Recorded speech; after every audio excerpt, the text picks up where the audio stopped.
Yesterday morning, I'm sitting in the living room, Ash is in the kitchen, and all of a sudden, I hear her go, "Oh no!" And then before I could ask what happened, she goes, "Oh, good." And I thought, and there's the history of humanity right there.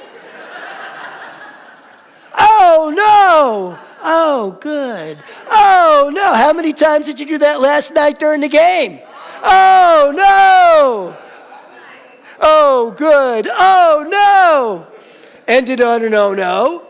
But there'll be another oh, good. Because that's how life goes. All the time, throughout history. This is all we've been dealing with all the time. Either we feel good about something, we feel bad about something. We feel good about something, we feel bad about something. Oh no, oh good. You know, this is what we're doing all the time. And as I was sitting thinking about that, I thought about the week and I thought about my life and I thought about everybody's lives. And I'm just thinking, wow, we're just caught in this thing. We're caught in this frame. We're caught in this idea that it's one or the other. Right? Instead of being able to see the larger picture of, I've told you guys that Zen story a million times. We don't know whether something's good or not. And yet, it's either oh no or oh good, and we're so quick to forget. I am so quick to forget. It wasn't like I wasn't in that game last night going, oh no, oh good, through the whole thing. So I'm right there with it. I'm right there with it in my life. As soon as my wife went, oh no, I was just about to say, are you okay? Do you need anything? Before she went, oh good. And then I was like, okay, we're fine, And so, but that's life. That's what we're dealing with all the time. Every moment. Are you in an oh no space or are you in an oh good space? Right? Or are you willing to transcend that? But here's the thing about transcending that. Ernest Holmes, I saw an Ernest Holmes quote this week that really struck me. He said, your mental processes can get you to the threshold, but it takes something greater to get you through the door. And yet we're constantly stuck in our mental processes, our logic, our thinking this is it, thinking this is the best. That's why we have worry and concern. We have worry and concern because we're so sure we can strategically think our way through whatever it is going on. And a lot of times you can. It isn't like you can't work your way through strategically. It's simply that there's no transformation there. If you're looking for something new, if you're looking for something different, if you're looking for transformation, you have to be willing to get beyond your mental processes. And boy, that is not easy. That is just not easy. That is the work. The work is looking at, well, are we going to get stuck in this is what I think and this is how it should be? Or am I willing to get curious that maybe there's something more going on? Something larger. And I was thinking about Moses this week. I was thinking about him doing all those plagues, right? All those plagues and all those different things he did till finally the Egyptians let the Israelites go. And then after all those ways in which he showed the miraculous, and after all those ways in which he showed this is the true possibility, this is the something greater. When they get to the Mount Sinai and he goes up to get the 10 Commandments, what happens to the people down below? Well, they go back to thinking the way they always were thinking. They go thinking, this isn't good, this is bad, we need to go back. They're in the oh no. When they were released and they were moving along, they're in the oh good. As soon as things got a little tough, they went back to the oh no. Right? Moses comes down and goes, what are you guys doing? How many miracles does it take for you to believe that miracles can actually be a way of life? How many? How many does it take? And yet I go through that. It's like there are times I've forgotten that actually life is miraculous and can be awestruck if I'm willing to live at that level, if I'm even willing to visit at that level more often, go through that threshold, stop using my mental processes. But even Dr. Holmes knew, as much as he called this science of mind, he knew that can only get you to the threshold. That is not where the miracle lives. I mean, so many times I've had to follow this voice that made no sense to me whatsoever. And yet, if I hadn't, I wouldn't be having the life I'm having right now. I wouldn't be enjoying where Ash and I are pinching ourselves going, this is incredible. Where I get to come up here and tell you what happened this week and you want to hear about it? I mean, come on. That was not something all I remember is growing up in a world in which nobody wanted to hear anything. They just thought I was nuts. Maybe you do too, I don't know.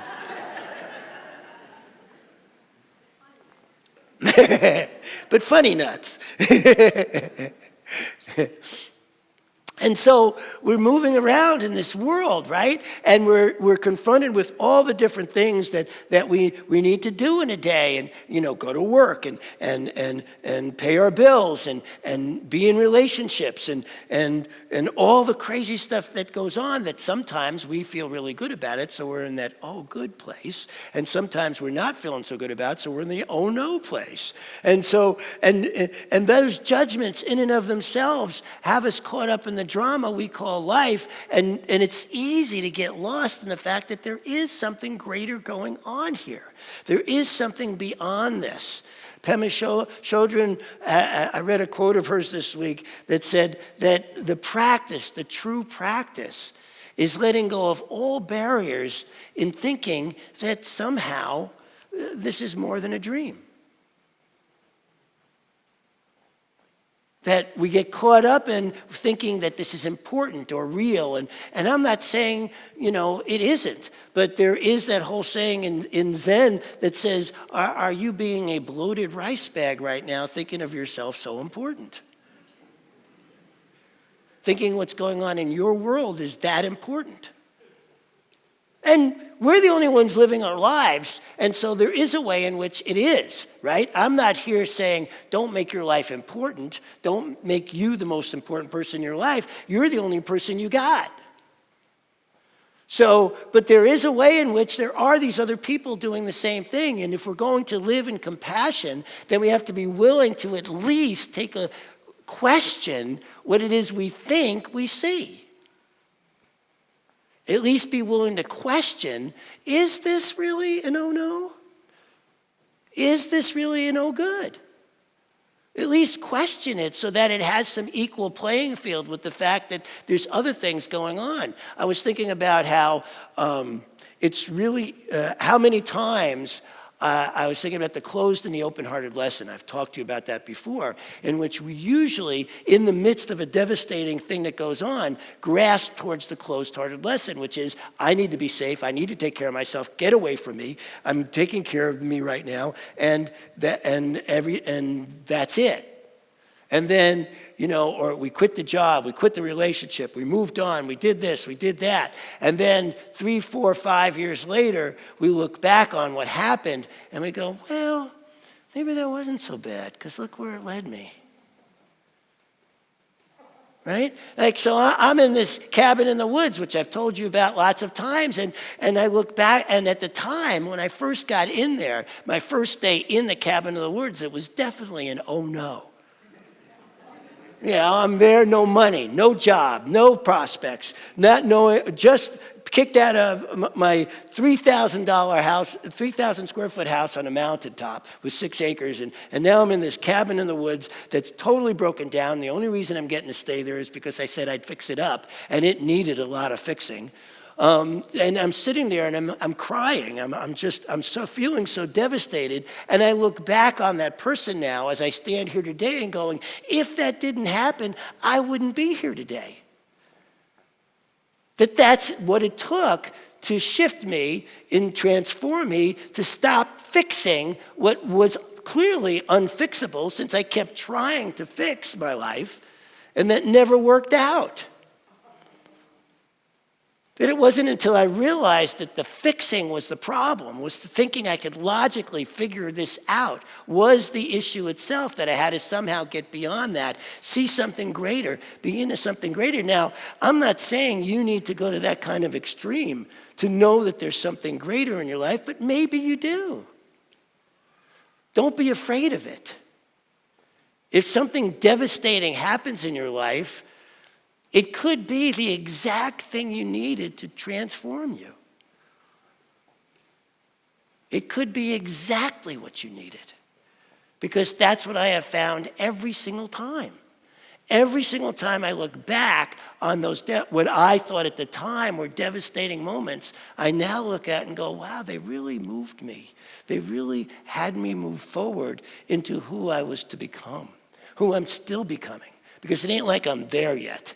It's just that I can feel the road beneath my feet and where it's headed, right? I know my next stop, and so it's much easier for me now to lean into that, to go, okay, this is my next step. This is what I need to practice now.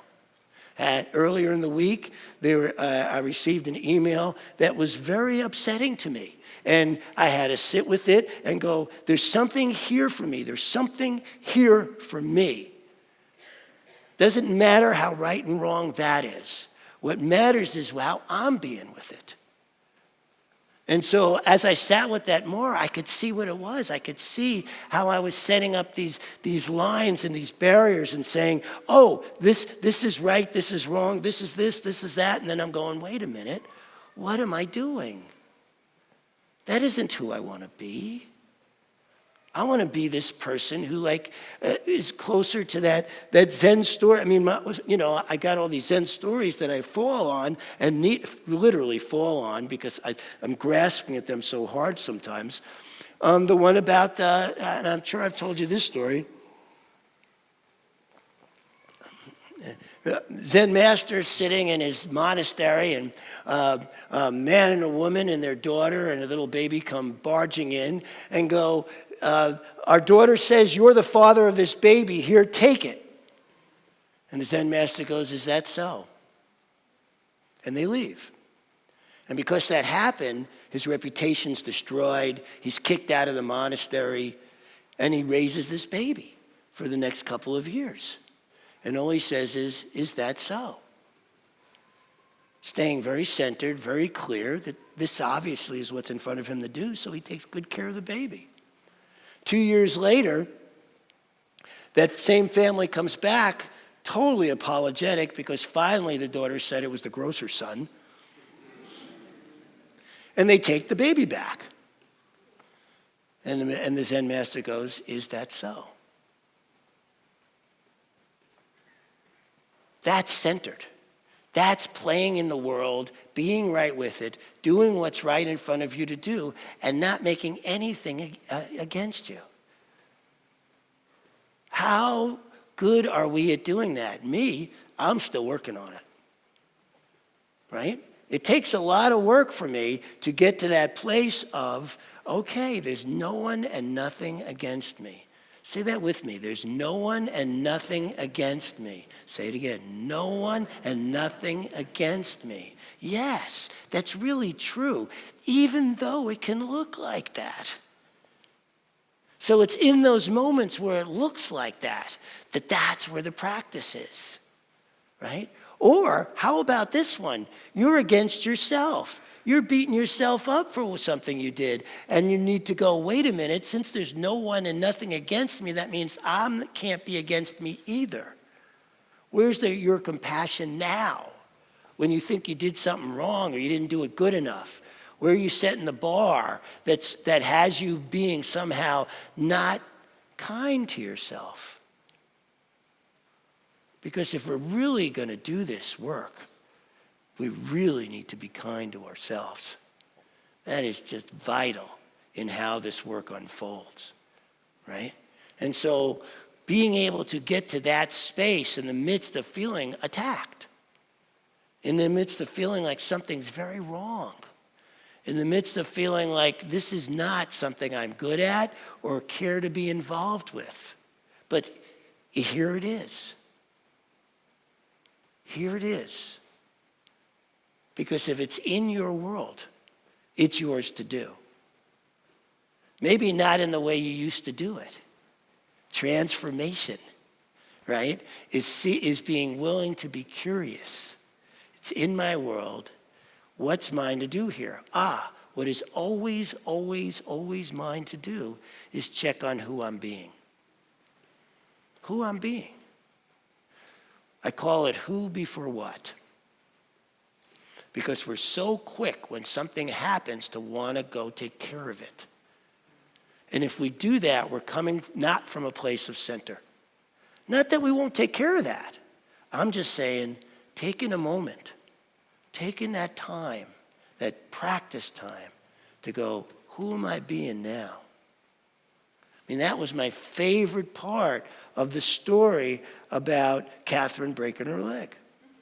Was she checked in on who she was being really fast after that, and the impact of that on what happened out here because of that was brilliant. But it started with when she was lying there in pain, checking in on who she was being with that. I loved hearing that. I mean, that's the heart of what it is we're teaching here. And the results of it. Because it isn't like you don't get the results you're looking for, but they may come very differently than you expected. We have these things that happen in our lives to give us an opportunity to grow, to give us an opportunity to rise, to give us an opportunity to be someone who we dream ourselves to be. I mean, that's been my goal all along, is I have this dream of who I am that I want to see materialized in this world. It's not a dream about what it looks like out here.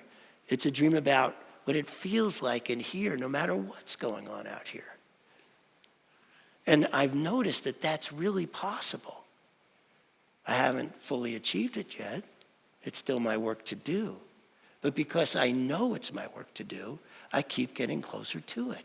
I keep experiencing it. I keep bringing that point of, I'm not being that, to okay, there's the work to get it back to being that.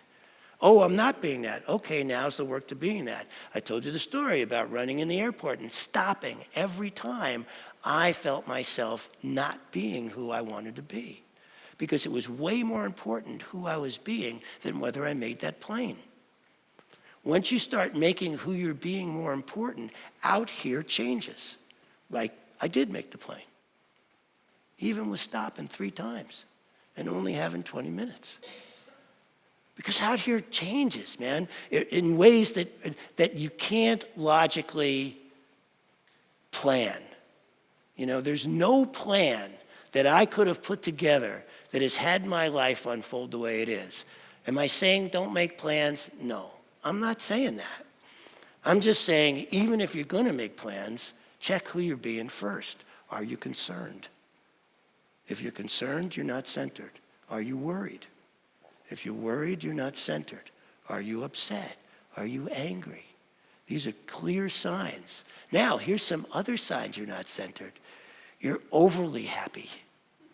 Now, what I mean by that is then it's just the good, right? The good and the no are just as equally off center. They're just as equally what everybody's playing with in the world every single day. There's this other place. There's this greater way of being. That's what I'm speaking to here. Because when you come from that centered place, what actually unfolds is greater than you ever actually imagined. That's been my experience. The possibilities of what shows up and how they show up, the milestones I still get to experience, are just astounding to me. I mentioned last week I marvel at my life. That's really what I want for you, to marvel at how incredible and awestruck your life is. It's truly possible to be this marveling about your life. It may not feel it right now. And there's this whole bit you got to give up to actually walk through that threshold, like your mental processes. Not easy, but it is simple, and it's totally worth it. Thank you. I love you.